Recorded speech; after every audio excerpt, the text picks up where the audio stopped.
En stationnement forcé depuis plusieurs semaines, Johan vient s'assurer dès qu'il le peut que les véhicules n'ont subi aucun dommage.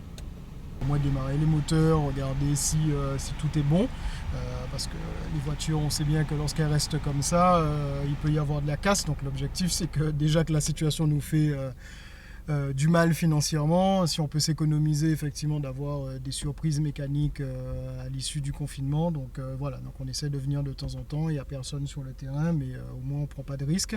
Limiter les risques et les pertes, car depuis le début du confinement, cette start-up en plein essor, spécialisée dans la location de voitures entre particuliers, a connu un arrêt brutal de son activité et a enregistré plus de 200 annulations en quelques jours. C'est vrai que c'est un peu compliqué, donc en attendant, je dirais que on croise les doigts, on attend, on fait le dos rond, mais on ne pense pas forcément à l'après, on est déjà sur le fait de gérer la situation, je dirais, actuelle, et puis ensuite essayer petit à petit de voir qu'est-ce qu'on fait pour la suite. Autre start-up, mais même constat, nous rencontrons Sarah lors de sa dernière tournée de ramassage de linge.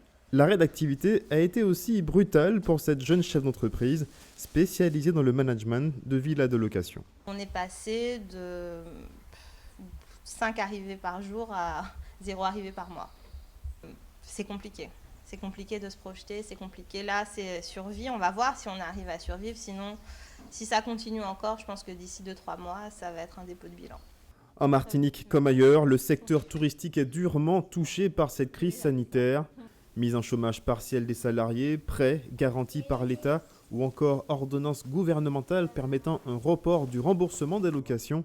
Autant de mesures compensatoires et provisoires afin d'assurer la survie des entreprises. Mais pour nos deux entrepreneurs mandataires sociaux, aucune aide sur la perte de leur salaire n'est aujourd'hui prévue.